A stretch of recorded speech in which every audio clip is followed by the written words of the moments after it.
আমাদের যে দাওয়ার যে থট,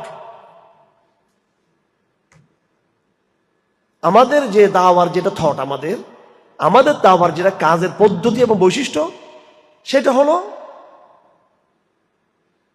একটা শিক্ষিত মধ্যবিত্ত, উচ্চ মধ্যবিত্ত একটা তরুণ কাফালা তৈরি করা, কোর কাফালা তৈরি করা।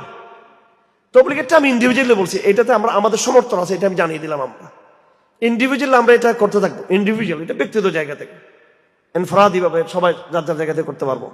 দলীয়ভাবে যেটা আমাদের এজেন্ডা, সাংগঠনিক যেটা আমাদের অ্যাপ্রোচ, যেটা আপনাদেরকে দিয়ে যাচ্ছি, সেটা হলো কি, এই সমাজকে বদলাতে হলে আপনি কৃষক শ্রমিকদেরকে নিয়ে একটা মুভমেন্ট খাড়া করবেন, পারবেন না। সেটা এই সমাজকে বদলাতে হলে আপনি elite, super elite, political leaders, আর্মির অফিসার্স, সুশীল, এদেরকে নিয়ে আপনি পারবেন না, কারণ আপনার রেঞ্জ যতটুকু নেই। এটা একবারে খুব আপার লেভেল, এটা আমাদের নাগালের উপর এটা, আর এটা একদম আমাদেরও পায়ে অনেক নিচে, এটাও নাগালে পাবেন না আপনি। সমাজকে কারা বদলাতে পারে বারবার? এরা আমাদের নবীর সিরতের মধ্যে দেখবেন, আমাদের নবীজির সিরতে যে বিপ্লব, এটা এলিট জায়গা থেকে আসে নাই, যে রসুল কিছু এলিটদেরকে ঐক্যবদ্ধ করে পুরো তারপরে তিনি গায়ের জোরে ওই এলিটদেরকে নিয়ে তিনি সংগ্রাম করছেন, সেটা কিন্তু নয়। আবার আমাদের নবীজির এই সিরতের সংগ্রাম, এটা আবার কমিউনিস্ট বিপ্লবের মতো, এটা প্রলেতারিয়াতের বিপ্লব ছিল না, যে শ্রেণী সংগ্রাম, গরিবদের সংগ্রাম, ধনীদের বিরুদ্ধে, সেটাও কিন্তু ছিল না। এটা মধ্যবিত্ত টাইপের একটা আন্দোলন ছিল। এটা এখানে হামজা ইবনে আব্দুল মুত্তালিব, ওমর ইবনে খাত্তাব রাদিয়াল্লাহু তাআলা আনহু, ওনাদের মতো এলিটরা এখানে ছিলেন, যুক্ত ছিলেন। খাদিজার মতো ধনাঢ্য মহিলা এখানে যুক্ত ছিলেন।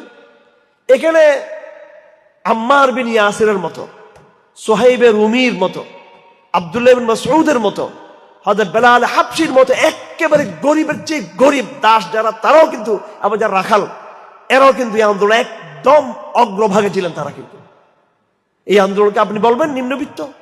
এই আন্দোলনতে হামজা ইবনে আব্দুল মুত্তালিব আছেন, কেমনি নিম্নবিত্ত আন্দোলন বলবেন?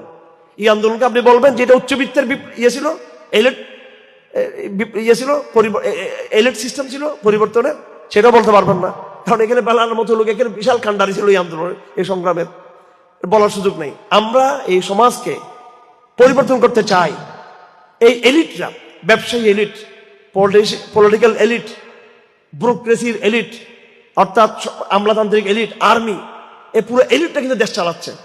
আন্দোলন করছে জুলাই বিপ্লবের সময় গরিবরা, মধ্যবিত্ত, ছাত্ররা, স্টুডেন্টরা, আপনি আমি আন্দোলন করেছি। আর রাষ্ট্র চালাচ্ছে হলো কিছু উপদেষ্টা, সবগুলো ডবল ডবল পাসপোর্ট বেশিরভাগ এদের। এরা বাংলাদেশেও বাড়ি, বিদেশেও তাদের বাড়ি, এদের ঠিকানা শুধু বাংলাদেশ না। এরা যতটুকু জনগণের সাথে সময় দেয়, তার চেয়ে বেশি এরা বিদেশি এমবেসির সাথে তারা বেশি সময় দেয়। কথা ঠিক না বেঠিক? সংগ্রাম করলো জনগণ, নেতৃত্ব দিচ্ছে এলিট। আমরা এই সিস্টেমকে ভাঙবো, এই সিস্টেমকে ধ্বংস করতে চাই আমরা। এই দেশটা আল্লাহর, এই দেশটা এখানকার জনগণের। আচ্ছা, তো শুধু এলিট সিস্টেম এটা কোনো বিপ্লবের ইয়ে না, নিয়ম না এটা। হাসিনা এক এলিট ছিল, এক এলিট থেকে আরেক এলিট এখন ক্ষমতার ইয়েতে চলে আসছে। আরেকটা হলো প্রলেতারিয়াত, কমিউনিস্ট যেটা বলে, একেবারে শ্রমিকদেরকে নিয়ে উৎখাত করা, শ্রমিকদেরকে নিয়ে রাষ্ট্রীয় সিস্টেমকে উৎখাত করা। আমরা উৎখাত দাওয়াত দিচ্ছি না এইভাবে। আমাদের কোর দাওয়াতের বৈশিষ্ট্যটা হলো, আমরা শিক্ষিত সমাজের মধ্যবিত্ত যারা আছে, এবং বিশেষ করে যারা তরুণ, এই তরুণদের মধ্যে একটা কোর একটা জাগরণ তৈরি করতে চাই আমরা। মধ্যবিত্ত সমাজ এটা এমন একটা সমাজ যারা তাদের ঐক্যবদ্ধ সংগ্রাম দিয়ে এলিটকে ভয় লাগাতে পারে, এবং যারা স্বাভাবিকভাবে নিম্নবিত্ত যারা, তাদেরকে স্বাভাবিক তারা নেতৃত্ব দিলে তারা চলে আসে। যেমন বিগত আন্দোলন দেখছেন আপনারা, ছাত্ররা নামছে, পিছনে সাধারণ জনগণ তাদের পিছনে চলে আসছে, আর উপরে তাদের আর্মি পর্যন্ত, সুশীল পর্যন্ত, পলিটিক্সের একদম যারা সুপার লিডারশিপ এ পর্যন্ত তাদের নাগাল ছিল না, কিন্তু তাদেরকে তারা প্রভাবিত করতে পেরেছে। আমরা এমন একটা দাওয়া বাংলাদেশে চাই যে শিক্ষিত যারা এক নম্বর শিক্ষিত হবে। শিক্ষিত বলতে ওলামায়ে কেরাম আছেন, শিক্ষিত বলতে বিশেষ করে অবশ্যই তরুণ প্রজন্ম যারা আধুনিক শিক্ষিত আছেন, এর মধ্যে তারা তৌহিদবাদী হবেন। সব ওলামায়ে কেরাম যে একদম তৌহিদবাদী চেতনা নিয়ে যে সংগ্রামের চেতনাকে, তা কিন্তু না। আবার সব আধুনিক শিক্ষিত লোক যে একদম তৌহিদবাদী, তা তো মোটেও না। আলেমদের মধ্যে সেই তৌহিদবাদী অংশ এবং আধুনিক শিক্ষিতদের মধ্যে সেই তৌহিদবাদী অংশ, যেটা বাংলাদেশে বিরাট এক প্রজন্ম এখন তৈরি হচ্ছে আলহামদুলিল্লাহ, আধুনিক শিক্ষিতদের মধ্যে আলহামদুলিল্লাহ। সিমটম ইজ অনেক ভালো এখন সিমটম, সুবহানাল্লাহ। বাংলাদেশকে এগিয়ে নেওয়ার সময় হচ্ছে এখন। একটা জাগরণ তৈরি হয়েছে, বাংলাদেশ সামাজিক জাগরণ, এটাকে কাজে লাগানো, এই জমাটা তৈরি করা। আজকে আমরা আপনারা কারা? আপনারা কিন্তু এই সমাজের একদম এলিট, সুপার এলিট কেউ না কিন্তু।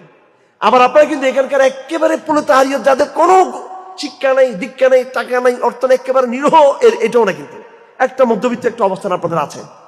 এই মধ্যবিত্ত এই প্রজন্মকে, এদের মধ্যে যদি আমরা একটা কোর স্মার্ট একটা তৌহিদের ক্যাডার তৈরি করতে পারি, তৌহিদের আল্লাহর শরীক তৈরি করতে পারি, যারা একেবারে যাদের বুদ্ধি আছে, জ্ঞান আছে, শক্তি সামর্থ্য আছে এবং তাকওয়া থাকবে, আধুনিক চিন্তাও থাকবে, আলেমুল আমাদের এলমের শক্তি আছে, এইভাবে যখন এই মধ্যবিত্ত একটা সমাজ তৈরি হবে, এটা দিয়ে যে কাফেলা তৈরি হবে, এই কাফেলা দিয়ে এক নম্বরে আমরা আমাদের এই দেশে একটা দাওয়াতি বিপ্লব ঘটাবো, সামাজিক বিপ্লব ঘটাবো, এবং এই বিপ্লবের জোরে আমাদের রাজনীতিবিদরা উল্টাপাল্টা আর কিছু করতে পারবে না, আর্মিরা কিছু করতে পারবে না, উল্টাপাল্টা আইন শৃঙ্খলা বাহিনী কিছু করতে পারবে না এখানে।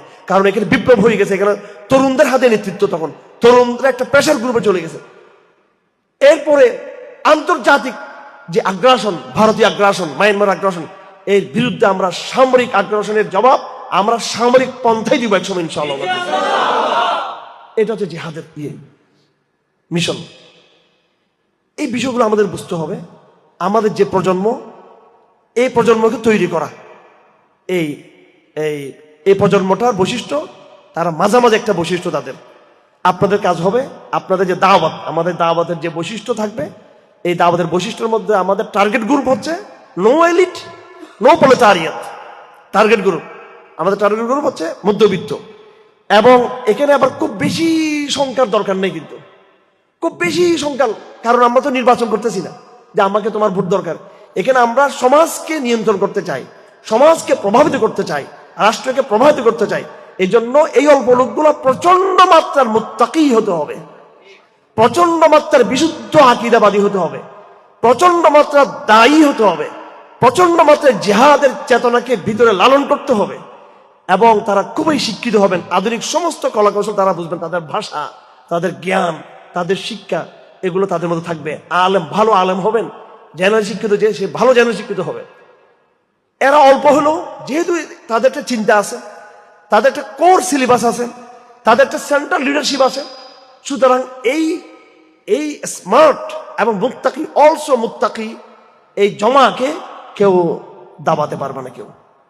এবং এরাই নেতৃত্বের জায়গাতে, এরা টুমোরো আগামীতে এরা নিজের জায়গা করে নিবে তারা।